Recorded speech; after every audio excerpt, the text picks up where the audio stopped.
to decide what it is your bus looks like. Because there is, what's your name? Rick and I got certified on the very same day 15 years ago.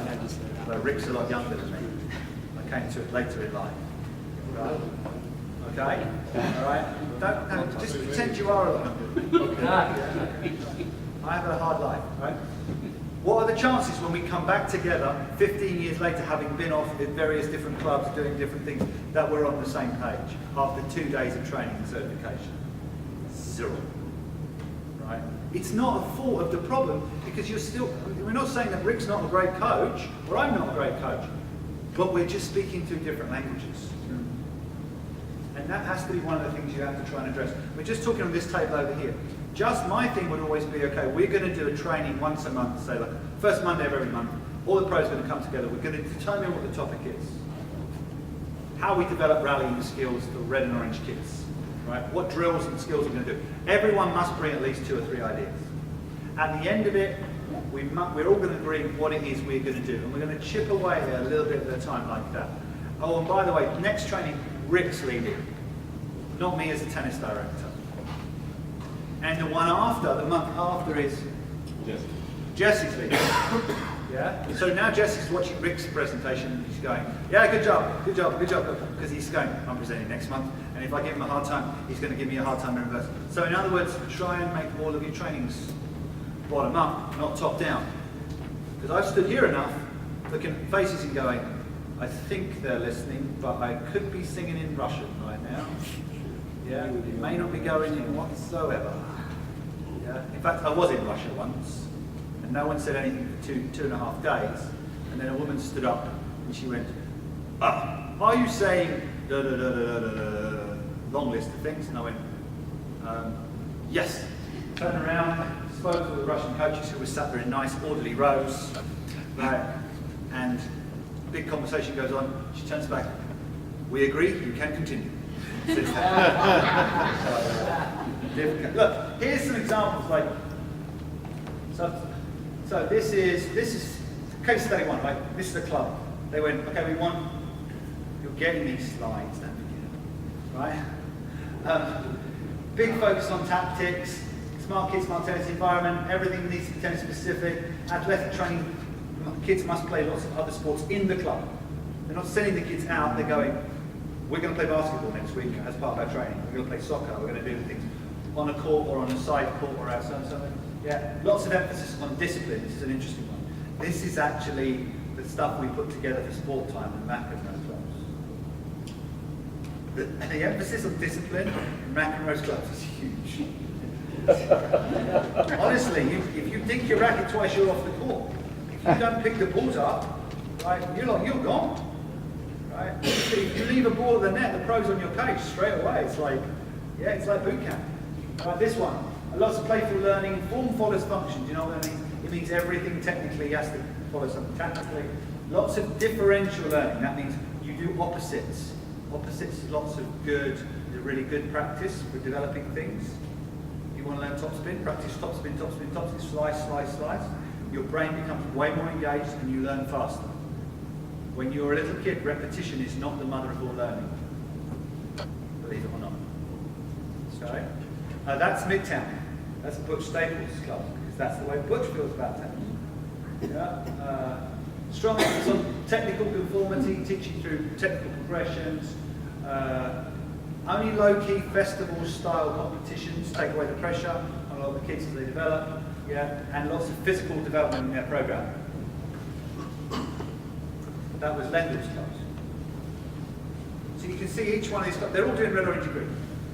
But the way they shape their program reflects a little bit more about what they believe and what they really want to do. Okay, and that's just an example of what different buses could look like. All right? Okay, there's a whole lot of other things you might have decided to do. There's lots of different models on instruction. Do you allow kids to just play on the day? Do you have courses like, okay, we're going to do 12 weeks, sign up here? Do you have groups? Do you have squads?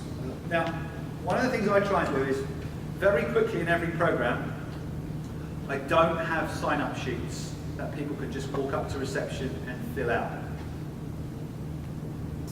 My last club, I had 250 kids under 10. They were all on an Excel spreadsheet. Yeah, after 12 weeks, I knew where every single kid I wanted them to be and what nights I wanted them to come.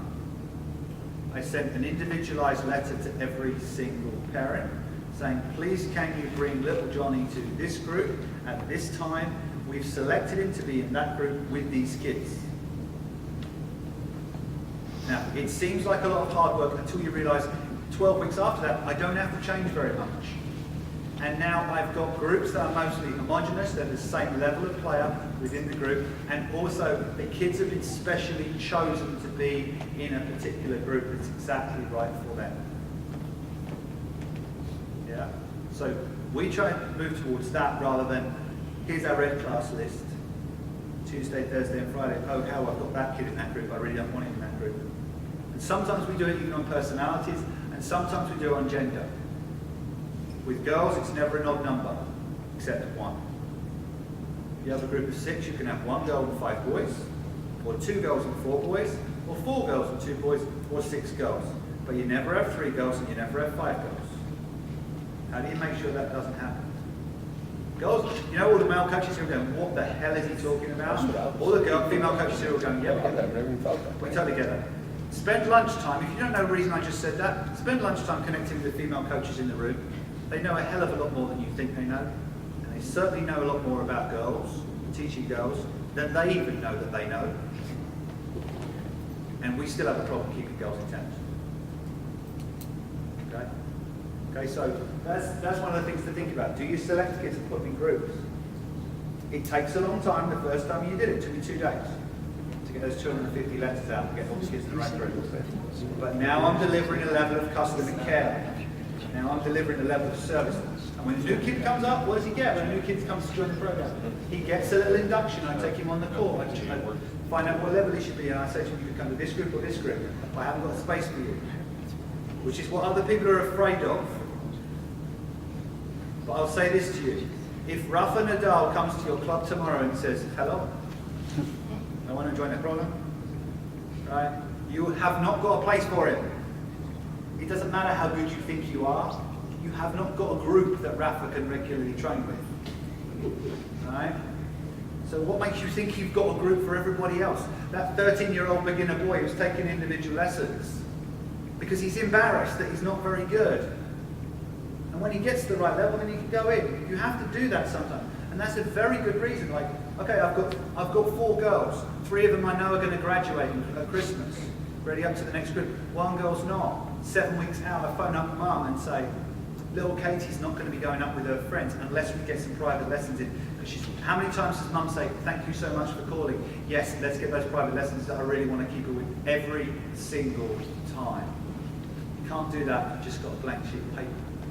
Sign up for the orange group Tuesday at 5. It doesn't work like that. Okay? So that's really important for us to understand. Other things we could do, I think there's still a room for some clinics. You can use some of the stuff we'll do this afternoon for clinics as well. There are other models out there. Like I work with one program, 1 coach, 48 kids, 8 assistants. High schools. Does it a big gymnasium? All the kids turn up. He has 9 drills. And he'll go, right, okay, you run drill number 4 today, you're going to run drill number 6 today, you'll run drill number 1, you'll run drill number 4, oh sorry, who usually is 4, 5, right? And then the kids rotate round after a period. He makes some really good players. He just literally walks around like he's Nick Bollettieri and fixes things. Doesn't feed a single ball the whole time. It's one of the best organised programs I've ever seen. How much do we have to do? And how much could we get other people to do? I have a preschool program. I never get a tennis coach to teach it. We always get preschool teachers or mothers to teach it. Tennis coaches are a nightmare in preschool. You give them a group of 4-year-olds, they're like, God. Yeah? All right, so now somewhere along the line you have to start thinking about what different models you can employ. Other things. How much stuff do you do with teams? There is a few programs out there that you don't join lessons, you join a team. One of the things that's on Belonging, which was part of my team program, is every single kid who walked through the door, the most valuable thing I invested in was a t-shirt printing machine. $150 those machines are, you know. Put the name across the back of the shirt. So you walk through the door and you go, what name do you want on the back of your shirt? Okay? Don't just give them all those free t-shirts that are going to end up under the bed, or someone might turn them into a quilt one day or something. Right? Instead, give them a t-shirt with their name across the back. They never take it off. Okay? So that was $150, and they'd be like, okay? And I'll put the kids in teams. So I wouldn't have Tuesday at 4, it would be lightning, or thunder, or just have everything was named after rain, because it's England. Alright? Other things you can do, like multi-sports is a good way of getting other kids involved. Mum, Dad and me, yeah, especially for the little ones, that works really well. Okay, because don't forget, Mum, Dad and me is really easy. If you've got someone who wants to do it, that's 16 kids with 16 parents in one country. Okay, everyone, we're going to do this. Off they go with their own little personal assistant. There's a lot of income and progress. Girls only. I think, to be fair, we should have some boys only things as well that girls are banned from as well. We probably can't do that in America because of Title IX, but yeah, we won't go there. But you get the idea. Sometimes the girls want to be together and do other things. Going off-site and doing other things as well. But then you have your camps and courses, and you have your special selected groups, which I, as I said at the beginning, I never call talented. I call them, or performance, I call them the able and committed. The A and C group. I want kids who are able and committed. I want kids who are pretty good and want to be there. I'm not calling you performance, right? And I'm not calling you talented. Talented is Rafa, Roger, and the #1 player in the world. The British player, remember? Andy Murray, right? Okay, so, you know, that's kind of where I'm going with those kind of things. All right. So that would be my little mission. We won't have a discussion because we're a bit pressed for time, but what it is you believe about tennis. I'm not trying to change what you believe about tennis. I think you have to believe what you believe about tennis. And how is your program different from the program down the street? How are you looking at how you're teaching those things? What is it bringing? What are you trying to do? What's your mission statement for your program? And how does that relate to how you go about teaching it? What your instruction is about. Because if you tell me you're very technical, you've got to work out how your lesson structure is going to change. Yeah. I mean, there's some very simple things like, when do we normally play points in a lesson?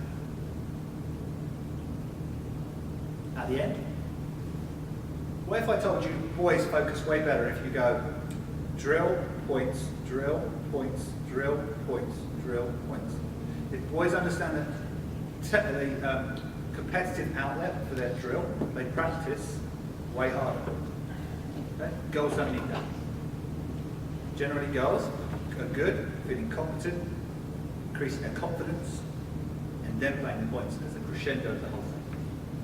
Right? All sorts of different parameters you could have in there in your instruction. Alright, here's a big one. And this is intentionally #2. It's the social category, but I've just put the thing, we can talk about social a lot. I just put the thing about belonging. Once you belong, you never, ever leave. There's probably somebody here that supports a team that never win. Obviously, it's not Ole Miss. Yes, but there's probably someone here. Is there anyone here that supports a team that never win? Like a baseball team, like lower league, or like we used to go because we're from North Carolina as well. So the Saints. Yeah, the Saints are pretty awful, aren't they? Really. We were saying last night, because Bo supports the Saints, we were saying really they've got to embrace Mardi Gras a bit more. I want Saints to come out in Dayglow uniforms next season with lots of different colours. I think that might be the big talisman for them. Saints don't win very much. If you support the Saints, as far as I'm concerned, you're a true supporter. Not like a Patriots fan. Everybody hates Patriots, don't they? I had to change when I used to be a Patriots fan, and I had to change when I started dating my girlfriend. So now I'm a Steelers fan. It took me a long time to learn to say black and gold instead of black and yellow, because I'm like, how the hell is that gold? The Saints wear gold. That's gold. Are you colourblind or what, woman? Right? But I get it now. But you're never going to change that, are you? You're never going to stop supporting that team, no matter who it is. Now, you, as the US, are the biggest team culture in the whole world. Nobody else has college sport in them. I did a workshop in South Carolina once for 5 days, and the guy turned up with a Gamecocks shirt on every single day. For 5 days. He was 60.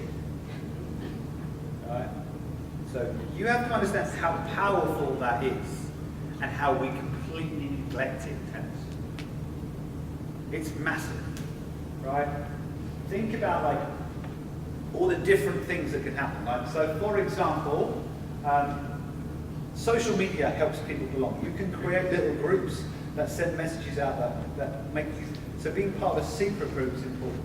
Yeah? Your coaching association, what you're doing here, is part of what you're belonging to. Yeah? My dad supports the Vikings, clearly there you can see. Right? But you know, passion within a team, within a uniform, like I just said about, you know, giving their shirt, put the name across the back. Yeah? Even these kinds, do you know what? We have this big discussion all the time is, should little kids get trophies in competitions for just participating? My answer is hell no, but give them something. Do you know what players collect? I work with a lot of the players as they retire. We do a course every year. They collect their accreditation. They've got all those lanyards with their accreditation from all the tournaments they played all around the world. So why not create some really cool things like that that are much more collectible for the kids? Do you know what this is? Come on.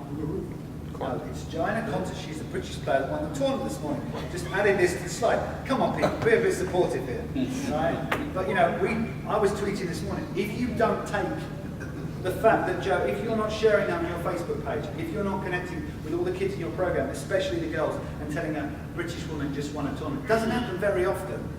It's not like Sabrina, right? Sharing that's going to make you connect. The Olympics was massive for Great Britain. Did you see what, we actually stole something you do a lot.